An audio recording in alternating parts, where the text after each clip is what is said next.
Cześć, jestem Magda z kanału Wnętrza Zewnętrza. Dzisiaj pokażę Wam mieszkanie, które urzekło mnie swoimi kolorami.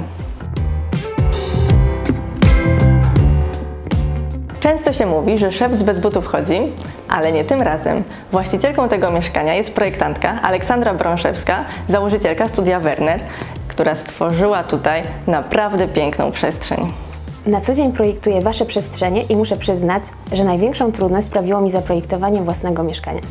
Zaczynamy tradycyjnie przy drzwiach i jesteśmy w przedpokoju. Znajduje się tutaj mozaika marki Tubondzin, gdyż Ola i Maciek chętnie wspierają polskie firmy. A tutaj mamy lustro, za którym może się skrywać szafa. Jednak jak zajrzymy do środka, okaże się, że w środku jest duża garderoba. To mieszkanie ma 85 metrów i 4 pokoje, ale dzisiaj pokażę Wam tylko 2. Salon z kuchnią i sypialnię.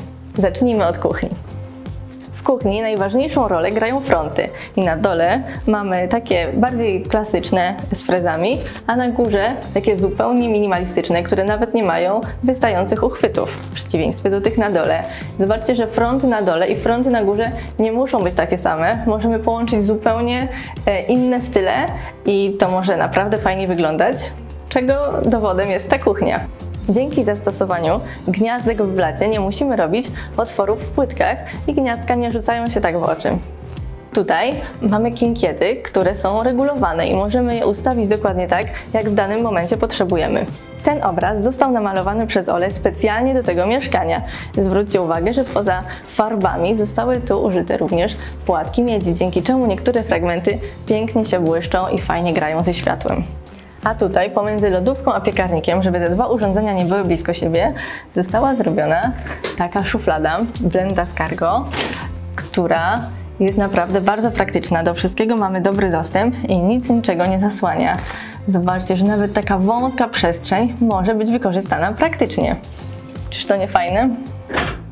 W tej kuchni istotną rolę gra również pewien detal, na który mogliście nie zwrócić uwagi, a który ma dość istotne znaczenie dla całej kompozycji. Patrzcie uważnie. Czarna ramka dookoła frontów, czarny cokół jest jej elementem. Tu mamy czarną półkę, która razem z tą czarną ścianą i czarną listwą na górze tworzy kolejną ramkę. Białe szafki również mają czarną ramkę, a tam wszystko łączy nam się elegancko z czarnym karniszem. Taka wydawałoby się głupota, która nie ma praktycznego znaczenia, ale to właśnie takie detale sprawiają, że całość jest spójna i wygląda pięknie. Przy stole mamy drewniane krzesła z tapicerowanymi siedzeniami, ale każde siedzenie ma inny kolor. Łączenie różnych rodzajów tapicerki ze sobą może dawać naprawdę fajny efekt. Tutaj mamy jeszcze welurowe krzesło, które ma piękny odcień niebieskości i bardzo zwróciło moją uwagę, jak tylko zobaczyłam pierwsze zdjęcia z tego mieszkania. Jestem zakochana w welurowych obiciach, a tutaj jeszcze jest welurowy fotel. To jest stary fotel z PRL-u, który zyskał nowe życie, nową tapicerkę i teraz wygląda naprawdę obłędnie. W całym mieszkaniu, oczywiście tam, gdzie nie ma płytek, jest dębowy parkiet ułożony w węgierską jodełkę. Tutaj taka ciekawostka, żeby parkiet mógł być w jodełkę z takimi równymi liniami, to te deski nie mogą mieć kształtu prostokątów. Prostokąty są stosowane w przypadku ułożenia tak na zakładkę, jak w większości polskich domów. Natomiast jodełki ostatnio są bardzo modne, zarówno węgierskie, jak i francuskie, które różnią się kątem nachylenia i wyglądają naprawdę pięknie. Tutaj natomiast mamy komodę, która, widzicie, w tym miejscu się rozsuwa. To nie są szuflady, a kolor tej blachy nawiązuje do reszty pomieszczenia. Obrazy nad komodą też namalowała Ola. To jest kopia Klinta, a to jest obraz namalowany, tak jak ten w kuchni, specjalnie do tego mieszkania. Drzwi do pracowni to drzwi ukryte. Zobaczcie, że są na równi ze ścianą i nie mają framugi. A tu dalej drzwi do pokoju dziecięcego są już klasyczne, więc możecie dobrze zobaczyć różnicę pomiędzy nimi.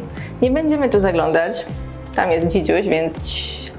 A tutaj pralnia z ubikacją, też ją zostawimy i wejdziemy do łazienki. W łazience zostały powtórzone motywy z innych części mieszkania. Płytki nad wanną to są te same płytki, które widzieliście w kuchni nad blatem. Mozaika na podłodze to jest taka mozaika, jaka była w kuchni w przedpokoju, tylko odwrócona. Na odwrót czarny z białymi. Tu mamy kolor niebieski, który nawiązuje do salonu i nawet szuflady. Swoją drogą szuflady to jest mega praktyczny pomysł w łazience. Mają czarną ramkę, tak samo jak zabudowa w kuchni. Jakie to wszystko genialne. To, co bardzo ociepla tę łazienkę, to tapeta, w której pojawia się dodatkowo ciepły kolor. Gasimy już światło w łazience i chodźmy do sypialni. W sypialni jest łóżko tapicerowane, które kolorem znowu nawiązuje do niebieskości z salonu i kuchni, a na ścianie mamy ombre, ale nie jest to ombre malowane, tylko tapeta, której tak ładnie kolor przechodzi z ciemnego w jasny. Bajkowy klimat tego pokoju tworzą też lampy, które przypominają chmurki. 3 delikatnie unoszą się nad łóżkiem. A na tej ścianie mamy zabudowę, wielką szafę, która z powodzeniem może zastąpić garderobę, bo jest bardzo pojemna. Wykorzystana przestrzeń od podłogi do sufitu, od ściany do ściany. Tu naprawdę dużo się zmieści. Jest to już drugie mieszkanie, które zaprojektowałam dla siebie i tak naprawdę nie mogę doczekać się kolejnego. To już tyle na dzisiaj. Jeśli coś Was zainteresowało, śmiało pytajcie w komentarzach. A ja Was zachęcam do subskrybowania mojego kanału, dawania łapek w górę i oglądania pozostałych home tourów, bo na moim kanale znajdziecie dużo pięknych wnętrz. Do zobaczenia.